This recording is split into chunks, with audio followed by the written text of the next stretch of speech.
welcome Ben Mckay from Safran. So you have been completing a finance apprenticeship here with us at Peter. I have. Do you want to just tell us a little bit about that and your current role? Yeah, so like you said, I work at Safran. I'm a finance apprentice. I have been through the different apprenticeships. I've worked at Safran for over 3 years now, and along the way I've been an apprentice at Peter the entire time through different apprenticeships, a level 3 business admin apprenticeship, then a level 2 finance apprenticeship, and I'm about halfway through my level 3 finance apprenticeship. Wow, so you definitely understand the apprenticeship I do. Okay, and you probably attended a few of our award ceremonies, I guess. Yeah, I've attended one of your award ceremonies, actually, the Peter AZ Awards 2025. I was nominated and then shortlisted and then thankfully won it as Finance Apprentice of the Year. Yeah. Congratulations. Thank you. Yeah, it was really good. Yeah, really rewarding. Nice to be recognised and nice to actually receive that reward. Great. And so just thinking about your apprenticeship journey and then what's next. So if you think back to where you were when you started, would you say that the apprenticeship has made a difference to your career or changed you in any way? It absolutely has, yeah. It's absolutely built my confidence to a completely different scale than what I first started. If I asked myself when I first started if I would be where I am right now, I probably would have no clue. But it's really built my confidence and develop skills that I can take into the future and become a better employee. And talk to me a little bit about the future. So what do you see the future in finance being? Well, the future is interesting because at the moment we've got a lot of AI coming into hand with a lot of different companies.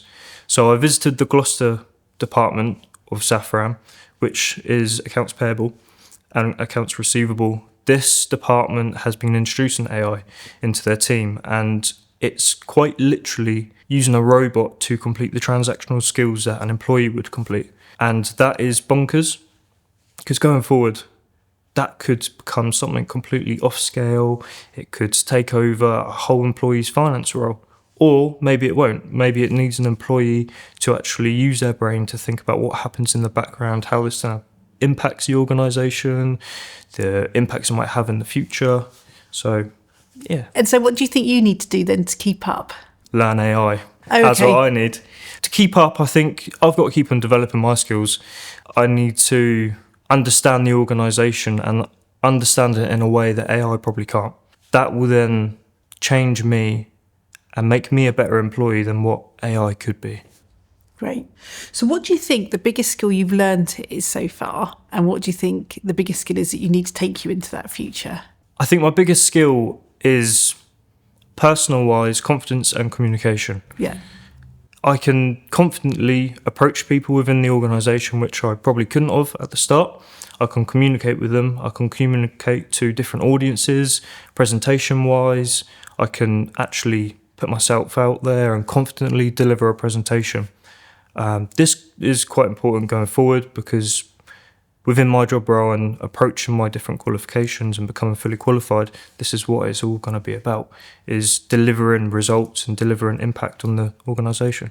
So in the world of finance, actually, what I'm hearing is that the technical background that you've got is great, but what you really need to be able to move forward in the future is communication and confidence to drive it into the business. Exactly that, yeah. You can learn all these skills, you can learn a lot about the organisation and different impacts that might affect the organisation, but you need to really communicate that and deliver that into your own business to counter these bad impacts or good impacts, yeah. Yeah, and so the business world is changing massively. So it's not just a finance department that we're bringing in automation, for example, as you've spoken about. It'll also be the rest of the business. So how important is the finance team in that and the skills you've learned?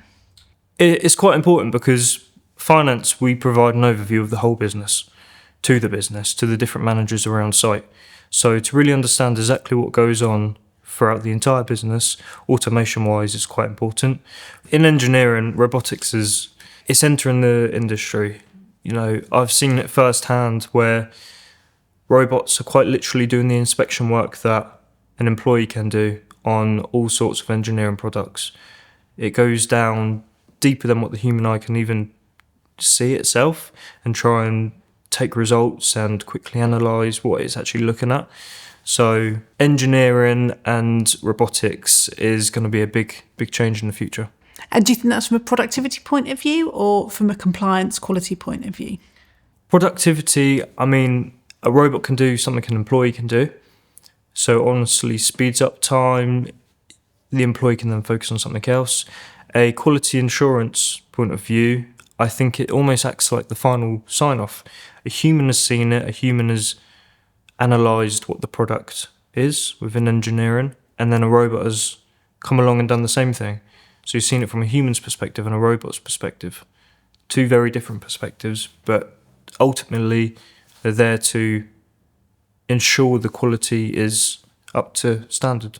So what are you working on right now with your level 3? Right now, I'm aiming to complete my level 3. My current module out of the 4 modules that I'm sitting is tax purposes for business. So I've currently already sat 2 of my modules. After I finish this one, it's then business awareness, and then I'll become fully AAT level 3 qualified. So that'll mean I'll be a qualified bookkeeper. So at the moment, that's what I'm working on, and I have no doubt that it will be coming quite soon. So great. And what's next for you then? Where do you want to develop, technically or with people? Both. Okay. So technically, I want to develop my qualifications, keep on going.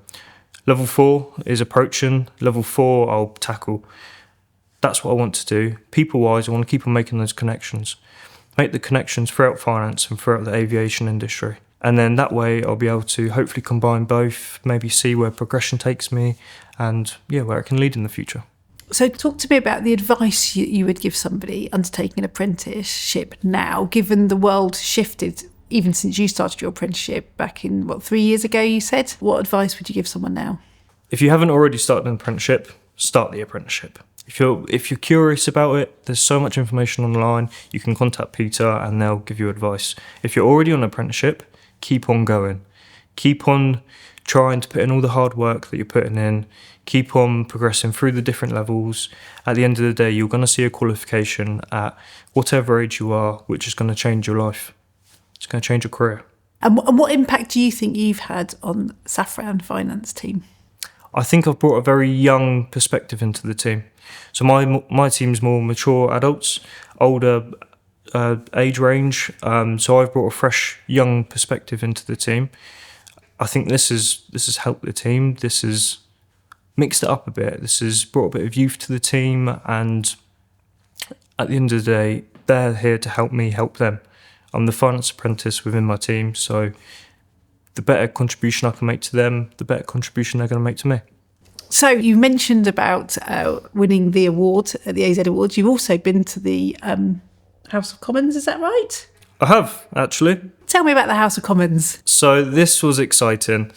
This was part of the annual ADS event, which is held at the House of Commons. This is within the aviation aerospace industry. Apprentices from around the country all gather at the House of Commons. This is an event held by different MPs and ADS themselves. This is a networking event, try and get to understand different people's companies, different apprentices' job roles, their journeys, and then express my journey. This was an insane event. I absolutely loved this event. Going to the House of Commons was amazing. Again, something right at the very start of my career, which I probably never would have thought I would have been to, It was luxurious. Entering the event, the architecture, the people, the MPs you meet. It's very interesting. It was great. Great. And tell me a little bit about networking then. So you've mentioned a couple of times during this conversation about networking in the business, networking at the event. A lot of people don't like networking. How do you tackle that? I think you've just got to tackle it with confidence. Like I said, I've met people I probably would have never thought I would have met. I've met MPs which are curious to hear your story. Yeah. So as long as you deliver your story in a way which is interesting and confident, then they're really gonna thrive on what you have to say. And I've met different customers of Safran's, different suppliers of Safran's at this event. And it was interesting to hear the other side of the story of what we deliver to them and what they're trying to achieve. So, yeah. So networking for you is also about hearing back what people have got to say about your service. It's a really interesting view, isn't it? It is. Yeah, it is. There's two sides to our delivery, we deliver, and then other companies receive. So it's interesting to hear directly from the customer, from different apprentices, from the customers, on their feedback about us. Yeah. I'm really intrigued how you approach networking. So I'm going to go back to the House of Commons, because it's quite daunting, isn't it, to go into the House of Commons and talk to people you've never met before. Did you go by yourself? Did you? No, so I went with my manager, and then I went with another apprentice from our Safran site. The three of us, we got the train up to London, and then went to the House of Commons, and we went through all the different strict security. We got to explore around the House of Commons a little bit, and then we went into their events room, which was we were greeted by different MPs. There was an MP up on stage who then delivered a speech, and then there was a keynote speaker as well. So it was interesting to hear their stories and their background, how they got to where they are, and the difference that they're making within their community, within their careers. And so do you see yourself as a future keynote speaker? Possibly. Now, I like to say, the sky's the limit, who knows? Yeah. So if this is something which I'm interested in, then I'm sure it's something I'll really try and drive myself to achieve. But yeah, joining the company, I was almost a fresh slate, coming from, like I said, a retail background, and then entering into a big corporate company within business, what my interest was. So I was really able to mould into the environment, mould into the successful people of my business, and pick up skills which I might not have picked up in the retail industry. So I would definitely say my biggest piece of advice to people, just go for it as early as possible. If you're thinking about it, go for it. Great. Thank you, Ben. That was really great to meet you and hear your story. Thank you very much. Appreciate that.